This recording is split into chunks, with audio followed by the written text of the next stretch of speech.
어머님들은 어떨 때 아이들이 나약해진다고 생각하세요? 자꾸 문제를 틀리는 상황이 반복될 때, 선생님한테 자주 혼이 날 때, 친구들한테 따돌림을 당할 때, 언제일 것 같으세요? 안녕하세요. 우맘달의 전주은입니다. 우리 아이들이 드디어 여름방학을 맞이했네요. 어머님들 가정에서 아이들과 보내는 시간이 이전보다 많아지실 텐데 방학 기간을 더 행복하게 아이들과 함께 보내실 수 있도록 우맘달에서 양육 효능감을 높여주는 방학 특강을 준비해봤습니다.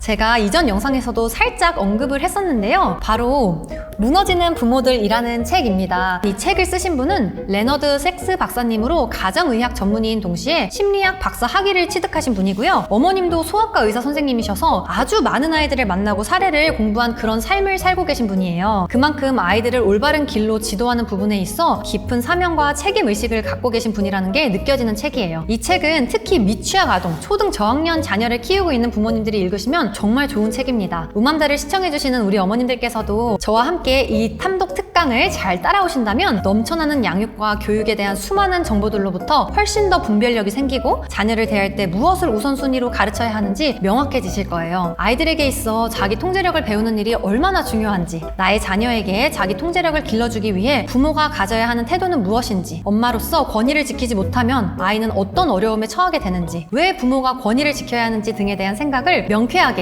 정리하실 수 있을 거예요. 그럼 시작해 볼게요. 이 책은 문제들과 해결책들이라는 두 개의 큰 타이틀로 이야기를 풀어가고 있는데요. 섹스 박사님께서 제시하고 있는 문제는 총 5가지입니다. 무례함의 문화, 왜 그렇게 많은 아이들이 과체중인가, 왜 그렇게 많은 아이들이 약물 치료를 받고 있는가, 왜 미국 학생들은 뒤처지고 있는가, 왜 그렇게 많은 아이들이 그토록 나약한가. 이 부분 내용을 같이 얘기하면 좋을 것 같아서 제가 샘글로 선생님 블로그에서 가지고 왔어요. 한번 읽어드릴게요. 미국에 대한 이야기임에도 불구하고 대한민국의 2020년대를 사는 아이들의 문제와 결코 다르지 않은 이유는 문화적으로, 경제적으로, 정치적으로, 그리고 교육제도와 현장에서 구사되는 교육학 및 심리학의 토대가 미국적인 것들이어서 그렇다. 정치도 미국의 영향력을 외면하지 못하며 어제의 미국 증시가 오늘의 한국 증시를 강타하며 넷플릭스, 유튜브 등의 각종 미국적 문화와 도구로 채워지고 좀 더 나은 공부를 하려면 미국으로 유학을 가고 그런 것들을 내심 동경하는 우리들의 모습은 미국을 닮아가기 충분한 조건들을 가지고 있기에 그렇다. 이 책이 미국 아이들에 대한 이야기라고 우리 아이에 관한 이야기가 아니다 라고 생각하면서 듣기보다는 전하고자 하는 본질이 무엇인지 그 핵심을 받아들이며 같이 탐독하고 싶어요. 오늘은 저 5가지 항목 중에 왜 그렇게 많은 아이들이 그토록 나약한가 라는 파트를 가지고 조금 더 이야기를 나눠보고 싶습니다. 여기서 말하는 나약하다라는 상태는 쉽게 짜증내고 어려운 건 하기 싫어하고 잘 못할 것 같으면 애초에 시작도 못하는 그런 상태를 말해요. 어머님들은 어떨 때 아이들이 나약해진다고 생각하세요? 자꾸 문제를 틀리는 상황이 반복될 때, 선생님한테 자주 혼이 날 때, 친구들한테 따돌림을 당할 때, 언제일 것 같으세요? 아이들이 나약해지는 순간은 내면의 힘이 제대로 길러지지 않은 때입니다. 섹스 박사님은 내면의 힘이 길러지지 않는 원인 중 하나로 자녀와 부모 사이의 애착이 제대로 형성되지 않는 것을 말하고 있어요. 책에 나온 2명의 아이들 사례로 이야기를 이어가 볼게요. 체력이 안 좋은 게이머인 아론과 자칭 미래의 엔지니어인 줄리아를 연결하는 공통 맥락은 바로 나약함이다. 아론은 입단 테스트를 받고 집에 돌아왔을 때 다음날 다시 나와서 더 열심히 노력하라는 코치의 제안을 왜 받아들이지 않았을까? 줄리아는 자기가 생각했던 것만큼 똑똑하지 않다는 사실을 알고서 왜 무너졌을까? 대답은 두 아이들 모두 나약하다는 것이다. 이들이 포기하고 물러서거나 무너져 내리는 데는 그리 오래 걸리지 않았다. 우리 어머님들도 아이들이 못하는 건 시도도 안 하고 조금 안 된다고 빨리 포기해버리고 별거 아닌 것 같은데 너무 쉽게 좌절하는 모습을 보면 굉장히 속상하고 답답하고 걱정되시잖아요. 여기에 나오는 아론과 줄리아의 상황을 조금 설명해드리자면, 아론은 게임을 좋아하는 과체중의 아이였는데 활동량을 늘리기 위해 부모님이 방과 활동으로 미식축구를 제안해요. 근데 워낙 움직임이 없던 터라 체력이 너무 약했고 거기에서 만난 선생님이 선수로 뛰려면 먼저 체력을 기르는 연습이 더 필요하다 이렇게 말하는 말에 운동에 대한 마음을 더 굳건히 닫고 주구장창 게임만 하는 그런 아이예요. 그리고 줄리아는 명석한 부모님 밑에서 자라서 명문 사립학교를 다니고 반에서 줄곧 1등만 하던 그런 우등생이었는데요. 고등학생이 돼서 대학을 들어갈 시점에 성적이 원하는 만큼 나오지 않았고 그래서 우울증에 걸린 아이예요. 실제로 조현병에 사용되는 우울증 약을 진단받았는데요. 약물 치료가 걱정됐던 줄리아의 어머니께서 약물 치료에 회의적인 의견을 주장하던 섹스 박사님의 글을 읽게 되고 그 계기로 섹스 박사님한테 치료를 받게 된 아이예요. 아론과 줄리아는 공통점을 가지고 있다. 두 사람 모두 내면에 무언가가 부재하는 것처럼 보인다. 몇십 년 전만 해도 아이들에게 당연히 기대했던 내면의 힘 같은 것이 이 두 아이에게서는 보이지 않는다. 왜 아이들은 내면의 힘이 길러지지 않은 이런 나약한 모습이 나오게 되는 걸까요? 섹스 박사님은 그 문제의 원인을 부모들의 자녀 양육 방식으로부터 개선점을 찾아내요. 부모들의 자녀 양육 방식이 나약한 아이들을 양산해내고 있다. 아이들은 어른들로부터 또래 친구들에게로 자신의 준거트를 이동시켰다. 아론에게는 친구들이 어떻게 생각하는지가 가장 중요하다. 비디오 게임을 할 때 아론은 싸움의 승자다. 친구들은 아론의 기량에 감탄을 금치 않는다. 하지만 미식 축구장에 다시 간다면 아론은 또 다른 계급의 맨 밑바닥을 차지할 것이다. 운동선수가 맨 꼭대기에 있고 아론은 저 아래에서 헉헉거리고 있을 것이다. 아론은 못하는 자신을 보여주고 싶지가 않은 거예요. 친구들과의 관계에서 선망의 대상이 되고 싶고 친구들이 우월하게 자기를 바라봐주는 게 중요했던 거죠. 그러니까 못하는 자기 모습을 보이게 될 환경에는 가지 않고 자신이 잘하는 환경에서만 활동을 하게 됐고 그게 비디오 게임이 돼버리면서 세상과 단절되고 과체중이 나오고 부모와는 더 멀어지는 그런 문제들로 점점 확대가 된 거죠. 줄리아도 친구들의 생각에 신경을 쓰긴 했지만 스스로에 대한 평가 때문에 굴욕감을 느꼈다. 자신이 그린 자아상 안에서 줄리아는 항상 1등을 하고 굉장한 성취를 선보여야 한다. 물리학 공부에서 어려움을 겪으면서 이러한 허상이 깨졌고 결국 존재적 위기가 뒤따랐다. 저는 음악 레슨을 하면서 실제로 이런 완벽주의나 강박이 있는 아이들을 꽤 많이 만나게 되는데요. 코로나가 시작되면서 학교에 보내지 못할 때 부모님들이 사교육을 더 많이 보내셨고 그만큼 더 빨리, 더 자주 평가 시스템에 노출된 아이들이 못하는 자기 자신을 받아들이는 걸 너무 힘들어했어요. 그래서 아이들에게 정말 틀리고 실수하고 만족스럽지 않은 상태를 받아들이고 이겨내는 힘을 길러주는데 굉장히 애를 많이 썼습니다. 틀리는 게 못하는 거 아니고 실수하는 거 절대 잘못된 게 아니고 만족스럽지 않다면 연습을 해서 다시 메꿔가면 된다는 걸 지속적으로 경험하게 해주면서 연습과 노력 그리고 다시 해내는 힘이 훨씬 중요하다는 걸 아주 반복적으로 말해주고 깨닫게 해줬어요. 아론과 줄리아의 사례에서 볼 수 있는 나약함의 한 가지 원인은 부모와 자녀의 관계가 약해진 것이라고 생각한다. 아론과 줄리아는 부모를 사랑한다고 애써 말할지도 모른다. 하지만 이들은 부모가 자신에 대해 어떻게 생각하는지를 진지하게 고민하지 않는다. 더 정확히 얘기하자면 아론은 부모가 어떻게 생각하느냐보다 또래 친구들이 어떻게 생각하느냐를 더 신경 쓴다. 줄리아는 부모가 어떻게 생각하느냐보다 자신의 과장된 자아상에 더 신경을 쓴다.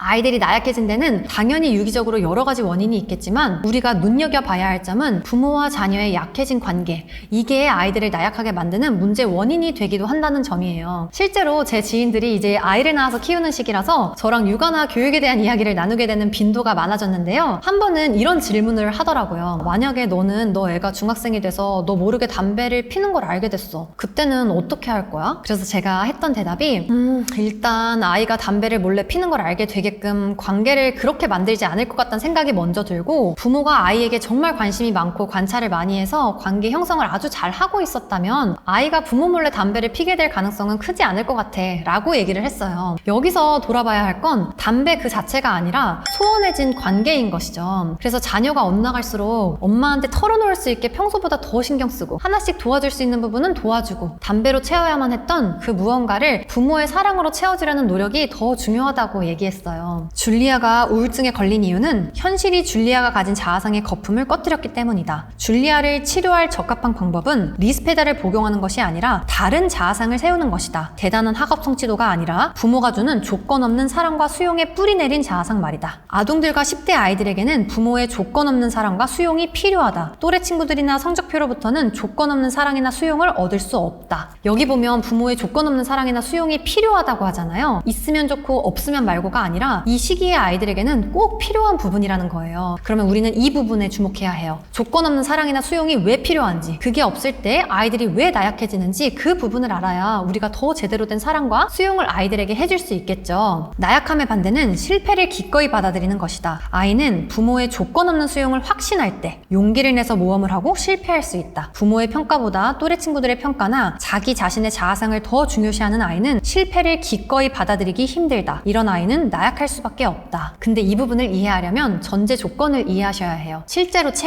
이 책에서는 부모가 아이를 잘 보살피고 염려한다고 전제하고 있다. 이 전제에 해당하지 않는 부모에게 이 책은 적합하지 않다라고 쓰여있기도 해요. 자신의 욕심을 아이에게 투영하려고 한다거나 자신의 아픔을 아이에게 투사하는 부모님이라면 부모의 평가 자체가 올바른 방향이 아니기 때문에 성립이 잘못될 수 있다는 거죠. 아이에게 옳고 그름을 가르쳐줄 기준이 확실하고 그걸 따르게 하는 부모로서의 권위가 있고 양육 효능감이 있는 그런 부모의 평가를 말하는 거라는 걸 다시 한번 짚고 넘어갈게요. 그렇다면 다시 조건 없는 사랑과 수용, 그게 왜 또래와의 관계에서는 안 되냐면요, 또래는 아직 너무 미숙한 존재들이기 때문이에요. 실제로 부모와 관계가 탄탄하지 않은 아이들은 누군가와는 애착을 형성해야 하는데 그 애착 대상이 또래로 넘어가면서 미숙한 아이들끼리 서로 조언을 해주고 조언을 구하면서 결국에 더 문제에 노출될 확률이 높아진다는 거죠. 아이가 친구들과 연결하는 일에 더 많은 시간을 쓸수록 친구에게서 중요한 일과 그렇지 않은 일에 대한 조언을 구할 가능성은 더 높아진다. 아이들이 보이는 문제들 중 많은 부분은 부모와 아이 사이에 강한 애착이 부족하다는 사실에 원인이 있다고 말한다. 여기서 말하는 문제들이 반항이나 무례함, 현실 세계와의 단절 이런 걸 말하는 거예요. 요즘 아이들이 부모보다는 또래 친구들과 주요한 애착을 형성하기 때문이다. 어른의 권위가 하락하면서 곧 어른과 아이 사이의 애착이 약화됐고 그 자리를 또래 애착이 대신 차지했다. 이 부분이 정말 중요한 부분이고 우리가 놓치면 안 되는 부분입니다. 알아서 그냥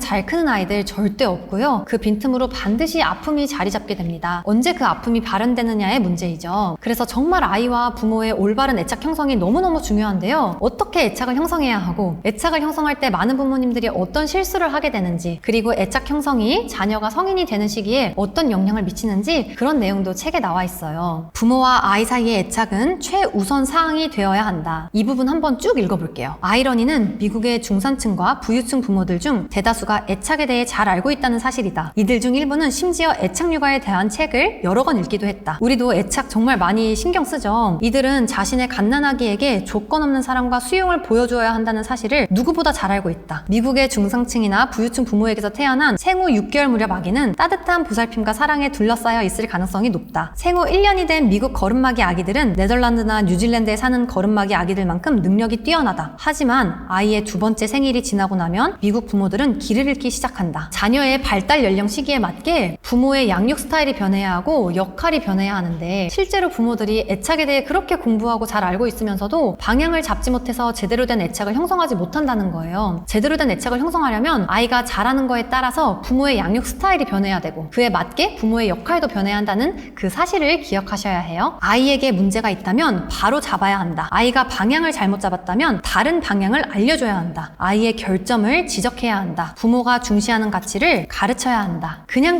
비위를 맞춰주고 어린 자녀에게 결정권을 주고 친구 같은 부모가 돼주고 싶어하고 아이의 기분을 살펴주는 것만으로는 아동과 10대의 자녀들에게는 부족하다는 이야기입니다. 그렇게 됐다가는 애착 형성이 오히려 잘 이루어지지 않고 그 애착을 또래와 형성하려고 하면서 아이들이 더 쉽게 흔들리고 더 나약한 아이로 자라게 된다는 거예요. 또래 관계는 본래 약할 수밖에 없다. 또래 관계에서는 모든 것이 조건적이고 가변적이다. 관계 자체가 조건이 필요하고 변할 수 있는 이유가 너무 많기 때문에 뿌리가 깊지 않은 거죠. 이런 관계에 애착을 형성하려고 뿌리를 내리려는 시도 자체가 척박한 땅에 씨를 뿌리는 것과도 같아지는 거예요. 부모가 해야 할 일 중 하나는 아이에게 욕구에 대해 가르치는 것이다. 아이에게 하고 싶은 일을 하는 것만을 할 수는 없다고 가르쳐야 한다. 비디오 게임이나 소셜 미디어가 제공할 수 있는 기쁨보다 더 높고 더 깊은 기쁨을 즐기고 또 원하라고 가르쳐야 한다. 이러한 기쁨은 현명한 어른과 대화를 하면서 누릴 수도 있다. 이렇게 아이에게 욕구에 대해 가르치려면 건강하게 권위가 바로 서야 합니다. 저희 채널에서 지속적으로 말하고 있는 내용이죠. 그리고 이 문장에서 소셜 미디어가 주는 휘발되는 기쁨보다 더 높고 더 깊은 기쁨을 현명한 어른과의 대화를 통해 누릴 수 있다는 부분도 저는 참 좋았어요. 실제로 아이들이 굉장히 메말라 있다고 느껴지다가 저와 관계가 생기고 우리가 더 멋진 어린이로 자라기 위해 무엇이 중요한지에 대해 대화를 나누는 시간이 많으면 많아질수록 아이들 눈빛이 똘망해지고 말랑해지는 걸 느낄 때가 많거든요. 아이들이 올바른 가치에 더 마음을 둘 수 있어지는 순간이라고 생각합니다. 그럼 우리는 아이와 정말 애착을 잘 형성해야겠다는 걸 이제 더 명확하게 알았으니까 실천을 해야겠죠. 책에 아이와 애착을 형성하는 전략도 나오는데요.